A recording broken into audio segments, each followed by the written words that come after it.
Pancasila itu. Pancasila berujuk.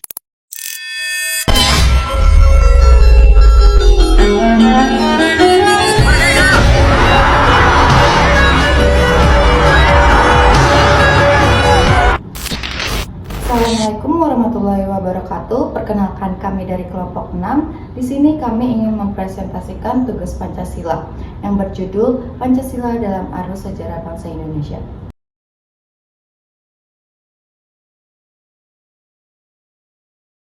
Pancasila merupakan gabungan dari bahasa Sanskerta yaitu Panca, 5, dan Sila, asas atau dasar negara. Pancasila merupakan pandangan hidup dan dasar negara bangsa Indonesia. Pancasila bukan sekadar konsep yang tiba-tiba muncul, melainkan pokok dari nilai-nilai luhur, agama, budaya, dan adat istiadat. Periode penggalian dan perumusan Pancasila pra-kemerdekaan. Cikal bakal lahirnya Pancasila sebagai ideologi negara diawali dengan rasa nasionalisme yang menjadi pembuka pintu gerbang kemerdekaan. Proses perumusan Pancasila secara formal berlangsung dalam sidang-sidang Badan Penyelidik Usaha-usaha Persiapan Kemerdekaan BPUPKI. Pertama, sidang BPUPKI pada tanggal 29 Mei sampai 1 Juni 1945. Kedua, Ketua BPUPKI Rajiman Weddiodiningrat meminta usulan mengenai dasar negara Indonesia merdeka. 3 tokoh utama menyampaikan gagasan dasar negara. Yang pertama, Muhammad Yamin, 29 Mei 1945, yaitu perikebangsaan, perikemanusiaan, periketuhanan, perikerakyatan, kesejahteraan rakyat. Yang kedua, Supomo, 39 Mei 1945, persatuan, unitarisme, kekeluargaan, keseimbangan lahir batin, musyawarah, keadilan rakyat, konsep negara integralistik.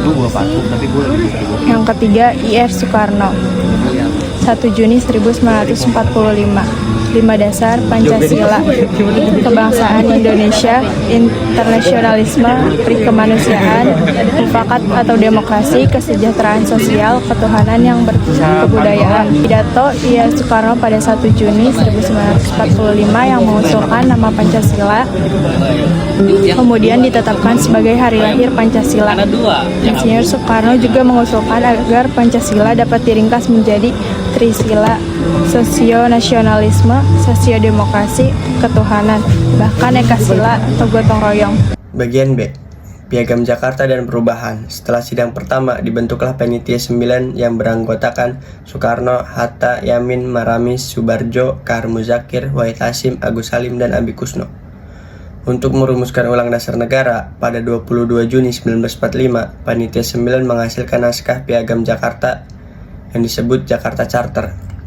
Rumusan Pancasila dalam Piagam Jakarta di alinea keempat. Yang pertama, ketuhanan dengan kewajiban melaksanakan syariat Islam bagi pemeluk-pemeluknya. Yang kedua, kemanusiaan yang adil dan beradab. Yang ketiga, persatuan Indonesia. Yang keempat, kerakyatan yang dipimpin oleh hikmat kebijaksanaan dalam permusyawaratan perwakilan. Yang kelima, keadilan sosial bagi seluruh rakyat Indonesia. Perubahan pada 18 Agustus 1945 menjelang sidang PPKI, Muhammad Hatta menerima keberatan dari perwakilan Indonesia Timur mengenai frasa dengan kewajiban menjalankan syariat Islam bagi pemeluk-pemeluknya yang dianggap diskriminatif dan dapat memecah belah bangsa. Demi menjaga kesatuan sila pertama diubah menjadi ketuhanan yang Maha Esa. C.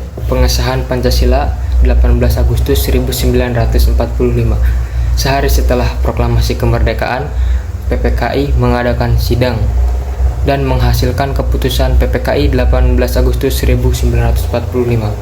Dari sidang tersebut, PPKI berhasil membuat keputusan, yaitu diantaranya yang pertama, mengesahkan Undang-Undang Dasar Negara atau UUD 1945 yang di dalamnya terdapat rumusan Pancasila yang sah pada pembukaan Undang-Undang Dasar 1945 alinea keempat.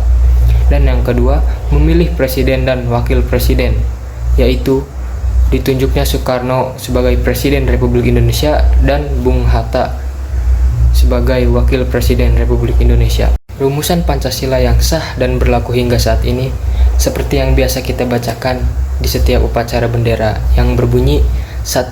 Ketuhanan yang Maha Esa, 2. Kemanusiaan yang adil dan beradab, 3. Persatuan Indonesia, 4. Kerakyatan yang dipimpin oleh hikmat kebijaksanaan dalam permusyawaratan perwakilan, 5. Keadilan sosial bagi seluruh rakyat Indonesia. Dinamika implementasi Pancasila dari masa ke masa. Pancasila sebagai ideologi dan dasar negara tidak luput dari tantangan dan dinamika implementasi di setiap periode sejarah Indonesia. Perkenalkan, nama saya Muhammad Fikri Al-Jihadi.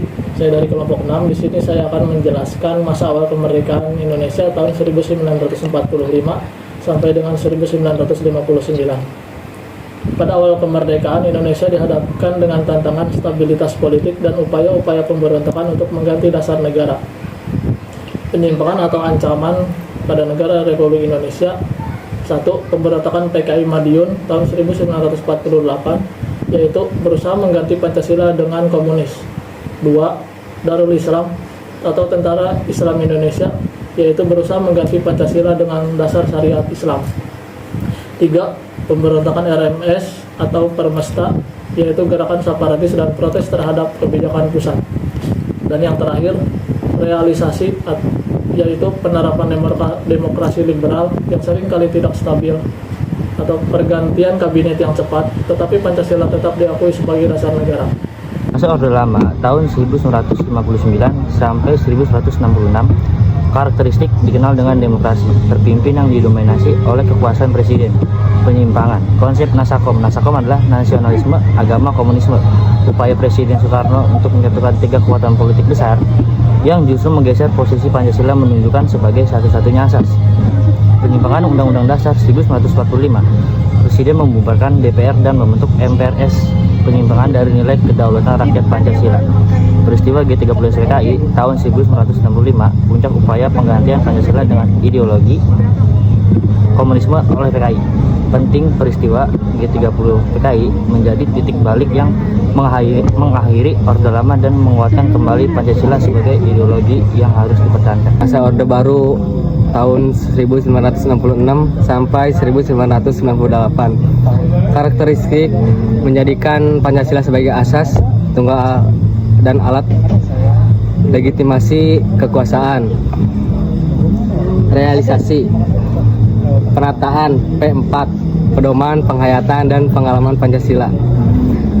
Digalakkan secara pasif untuk memurnikan pemahaman dan pengalaman Pancasila.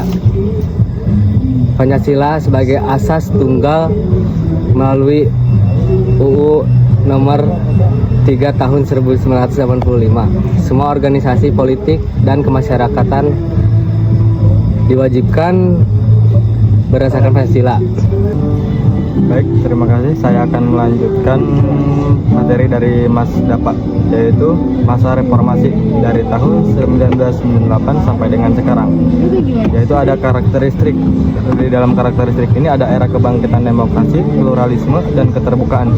Dalam tantangannya, melemahnya pemahaman, munculnya kecenderungan ketidakpedulian penguasa dan masyarakat terhadap nilai-nilai Pancasila. Ancaman ideologi transnasional, masuknya ideologi radikal, liberalisme ekstrim, dan terorisme yang bertentangan dengan Pancasila. Assalamualaikum warahmatullahi wabarakatuh. Perkenalkan, nama saya Nabil Abdillah. Di sini saya akan melanjutkan pembahasan yang telah dibahas oleh Saudara Mukmin. Kesimpulan, Pancasila sebagai filter globalisasi. Pancasila telah teruji dan terbukti mampu bertahan melalui berbagai tantangan ideologis dan politik sepanjang sejarah bangsa. Yang pertama, Pancasila sebagai filsafat hidup, mengandung nilai-nilai dasar ketuhanan, kemanusiaan, persatuan, kerakyatan, dan keadilan yang bersifat universal, tetapi dijiwai oleh kearifan lokal bangsa Indonesia. Yang kedua, Pancasila sebagai filter di era globalisasi. Pancasila berfungsi sebagai benteng dan filter untuk menyaring masuknya budaya dan ideologi asing yang tidak sesuai dengan kepribadian bangsa, seperti liberalisme, individualisme ekstrim, dan radikalisme. Tugas generasi penerus mengaktualisasikan nilai-nilai Pancasila secara subjektif dalam perilaku individu sehari-hari dan objektif dalam penyelenggaraan negara dan perumusan kebijakan agar Pancasila tetap relevan dan menjadi bintang penuntun dalam kehidupan berbangsa dan bernegara. Mungkin sekian itu saja yang bisa kami sampaikan, kurang lebihnya kami mohon maaf. Assalamualaikum warahmatullahi wabarakatuh.